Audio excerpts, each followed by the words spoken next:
चक्र भी अवरुद्ध हो जाता है। जब हम भगवान की भक्ति करते हैं तो बद्धासनम दृढ़म मौनी प्राणानाम में शुद्ध धी। बढ़िया श्री नारद जी महाराज उस आश्रम में गए और आसन लगा करके ऐसा प्राणायाम चढ़ाया कि अहम ब्रह्मास्मिन के इस महावाक्य में प्रविष्ट हो गए श्री नारद जी महाराज। सुमिरत हरि ही श्राप गति बाधा, सहज विमल मन लाग समाधि। जैसे ही श्री नारद जी महाराज उस आश्रम में गए, सुंदर अहम ब्रह्मास्मिन के इस महावाक्य में प्रविष्ट हो गए। अच्छा बताइए, सबसे डरपोक देवता कौन है? बताइए, किसको किसको पता है? हाथ उठाइए। किसी को नहीं पता? सबसे डरपोक देवता है देवराज इंद्र। अब जैसे ही श्री नारद जी महाराज, देखो जब कोई भी संत महात्मा कोई भी जब तक पूजा पाठ करते हैं तो सबसे पहले देवराज इंद्र डर जाते हैं कि कहीं मेरा इंद्रासन न छीन ले, मेरा लोक न छीन ले। तो नारद जी महाराज ने जैसे ही भगवान की भक्ति करना प्रारंभ किया, देवराज इंद्र डर गए कहीं मेरा इंद्रासन न छीन ले। देवराज इंद्र ने तुरंत कामदेव को भेजा, जाओ जा करके नारद जी की समाधि को भंग कर दो। अब कामदेव चला, चली सुहावनी त्रिविध बयारी, चली सुहावनी त्रिविध मुनि गति देखी सूरेश डराना, मुनि गति देखी सूरेश डराना, काम ही होगी इस जन्मा, काम ही होगी इस जन्मा। चली सुहावनी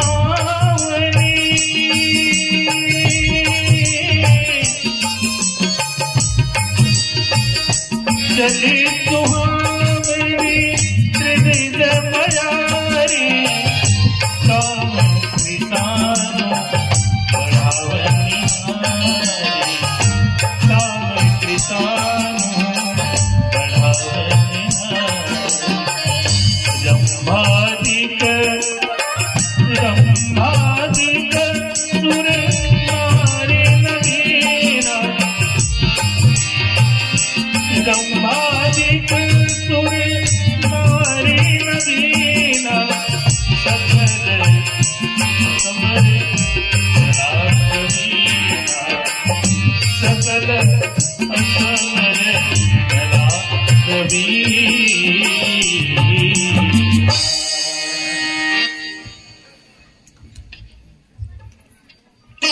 देवराज इंद्र ने किसको भेजा? कामदेव को, जाओ जा करके नारद जी की समाधि को भंग कर दो। क्यों? क्योंकि उसका समाधि भंग हो जाएगा तो क्योंकि उन्हें लग रहा है कि मेरा इंद्रासन मांगने के लिए नारद जी महाराज तपस्या कर रहे हैं। अब कामदेव गए बेचारे, अपनी सारी कलाओं का प्रदर्शन किया, अपनी सारी कलाओं का प्रदर्शन किया, परंतु नारद जी की समाधि का कुछ नहीं बिगाड़ पाए। क्यों? क्योंकि ना बभू मुनिच्छेदो विकृतम मुनि सत्तमा, बभूव तद्गर्भो महेशानुग्रहेण। नारद जी की समाधि का कुछ नहीं बिगाड़ पाए। क्यों? क्योंकि यहाँ साक्षात लिखा है श्री शिव महापुराण में महेशानुग्रहेण, महेश के अनुग्रह से भगवान राम और भगवान शिव की अनुग्रह से की समाधि का कुछ नहीं बिगाड़ पाए। परंतु हमारे नारद जी महाराज ने उसे अपने जीत का पुरुषार्थ मान लिया कि मैंने काम को जीत लिया, मैं विजय हो गया, अपना जीत का पुरुषार्थ मान लिया। अच्छा, यहाँ पर एक प्रश्न उठता है कि देखो, कामदेव को तो ब्रह्मा जी ने वरदान दिया था कि तुम अपनी ये बाण किसी पर भी चला दोगे तो वो तुम्हारे वशीभूत हो जाएंगे। यहाँ तक कि हम त्रिदेव ब्रह्मा, विष्णु और महेश भी तुम्हारे वशीभूत हो जाएंगे। तो नारद जी पर इसका कोई प्रभाव क्यों नहीं पड़ा?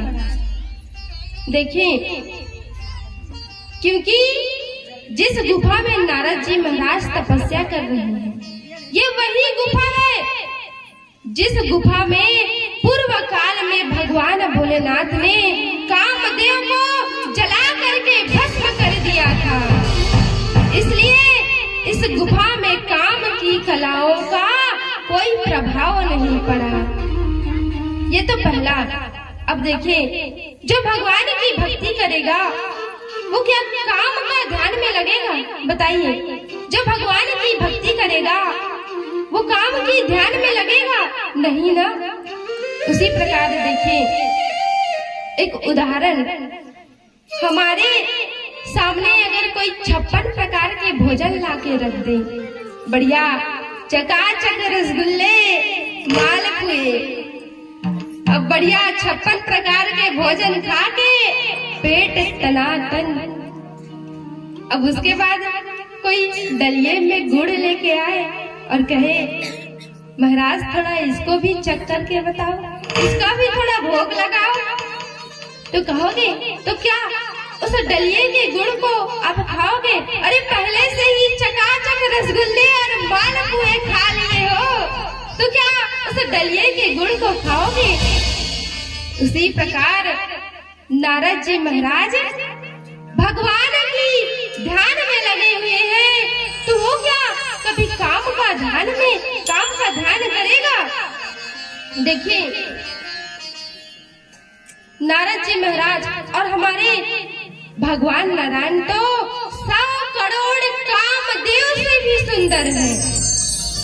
वो तो एक कामदेव है और भगवान नारायण 100 करोड़ कामदेव से भी सुंदर है। तो क्या वो कभी काम का ध्यान में लगेगा?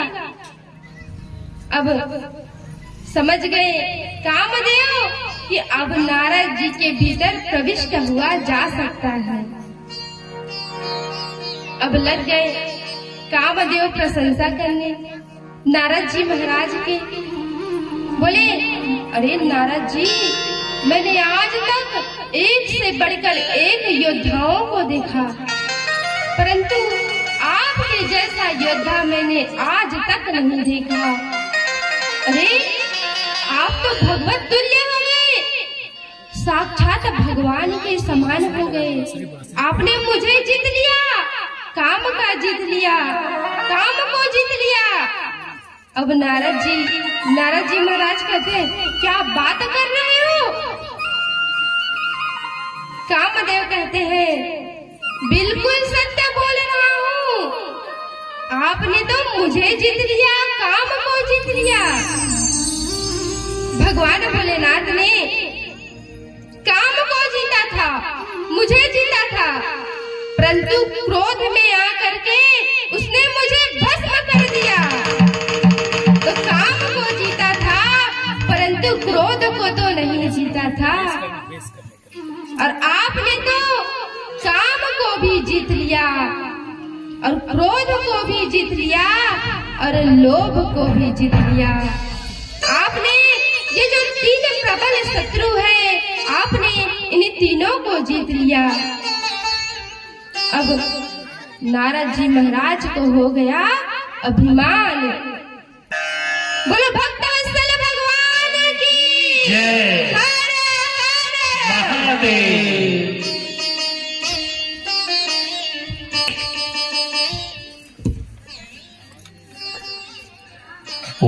नमः शिवाय ओम नमः शिवाय हरे हरे बोले नमः शिवाय ओम नमः शिवाय ओम नमः शिवाय हरे हरे बोले नमः शिवाय ओम नमः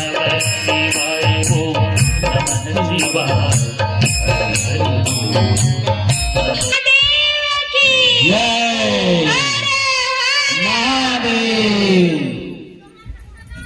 हर हर महादेव कहने से क्या बनती है? तकदीर। इसलिए हर हर। अब नारद जी महाराज ने उसे अपने पुरुषार्थ का प्रतीक मान लिया कि मैंने काम को जीत लिया। अच्छा देखिए, जब हमारी कोई प्रशंसा करता है तो मन नहीं करता कि संसार वाले को दिखाए कि मैंने काम को जीत लिया। देखिए प्रशंसा, देखिए माताओं कथा में ध्यान दीजिए, व्यथा की तरफ न देखिए। सभी माताओं से आग्रह है कि कृपया शांति व्यवस्था भी बनाए रखना है, कथा भी श्रवण करनी है। अब जैसे ही प्रशंसा नारद जी के कान के माध्यम से हृदय में गया, नारद जी को हो गया अभिमान। देखिए प्रशंसा उतनी ही सुननी चाहिए जितनी पचाई जा सके। रसगुल्ला उतना ही खाना चाहिए जितनी पचाई जा सके। और ज्यादा खा लिया तो क्या होता है? अगर ज्यादा रसगुल्ले खा लिए तो पेट में गड़बड़ी। तो प्रशंसा उतनी ही सुनो जितनी पचाई जा सके, भोजन उतनी ही खाओ जितना पचाई जा सके। अब देखिए इस संसार में जब भगवान हमारी प्रशंसा करते हैं तो उसमें बिल्कुल भी छल कपट नहीं होता। और ये संसार वाले अगर हमारी थोड़ी सी भी प्रशंसा कर दे तो कान खड़े करके ध्यान से सुनते हैं। अब क्या बोलेंगे, अब क्या बोलेंगे। देखिए जो सज्जन लोग होते हैं ना, अगर आप उनकी प्रशंसा करो तो कहते हैं बस बस महाराज बस कीजिए, क्योंकि वो जानते हैं कि ज्यादा प्रशंसा करने से नारद जी को अभिमान हो सकता है। तो हम तो सामान्य कोटि के मानव हैं, इसलिए प्रशंसा उतनी ही करनी चाहिए जितनी पचाई जा सके। देखिए एक भक्त ने भगवान से पूछा कि प्रभु बताइए, इस संसार में तो करोड़ों भक्त आपकी प्रशंसा करते हैं दिन रात, आपको अभिमान क्यों नहीं होता? और अगर हम मानव की, हम मनुष्यों की अगर कोई थोड़ी सी 1 मिनट भी प्रशंसा कर दे तो अभिमान हो जाता है। तो भगवान ने बड़ा सुंदर उत्तर दिया। भगवान ने कहा देखो ये संसार वाले जब हमारी प्रशंसा करते हैं तो हमें पचाने की क्षमता है, हम भगवान हैं, हमें पचाने की क्षमता है। और तुम सामान्य कोटि के मानव हो, तुम्हें पचाने की क्षमता नहीं है। इसलिए अगर इस संसार वाले की थोड़ी सी 1 मिनट भी प्रशंसा कर दो तो अभिमान हो जाता है, घमंड हो जाता है। अच्छा प्रशंसा का जन्म कहाँ से हुआ? ये प्रशंसा शक्कर से भी मीठा क्या है बताइए? प्रशंसा शक्कर से भी मीठा प्रशंसा है। अगर थोड़ी सी भी किसी की प्रशंसा कर दो तो खुश हो जाते हैं। देखिए अगर आपको किसी से अपनी बात मनवानी हो तो आप लोग उसकी पहले प्रशंसा करते हो कि नहीं? अगर कुछ मांगना हो, अगर किसी से मान लीजिए कपड़ा ही बड़ाई करोगे, उसके सामने कुछ मीठी मीठी बातें करोगे।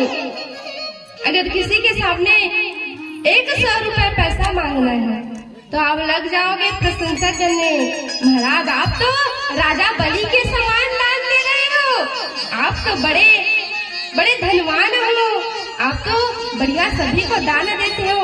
वो सामने वाला 100 रुपए की वजह आपको 200 रुपए निकाल के देगा, तो पहले प्रशंसा करते हैं। तो इसी प्रकार कामदेव लग गए प्रशंसा करने नारद जी की। अब नारद जी को हो गया अभिमान, तो इसलिए कहते हैं हमें संसार के लोगों से आशा नहीं करना चाहिए, आशा करना चाहिए तो किससे? भगवान से।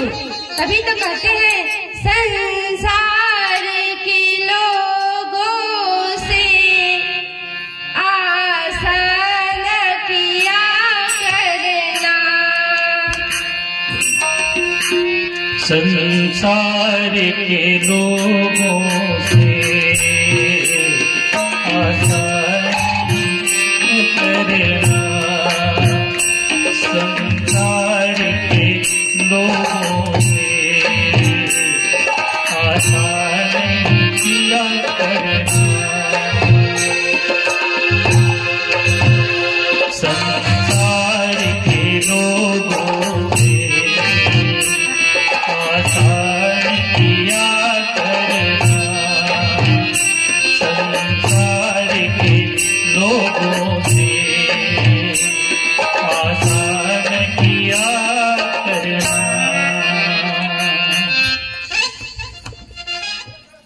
बोलिए हर हर ओम नमः शिवाय। श्री शिवाय नमस्तुभ्यं, श्री सिद्धेश्वराय नमस्तुभ्यं। तो नारद जी महाराज को हो गया अभिमान कि मैंने काम को जीत लिया। अब काम को जीत लिया तो उसने सोचा कि अगर संसार के जगत पिता भगवान भोलेनाथ को बताऊंगा तब तो मेरा कल्याण हो जाएगा, आनंद हो जाएगा कि मैं भगवान तुल्य हो गया हूँ। अच्छा एक बात बताइए,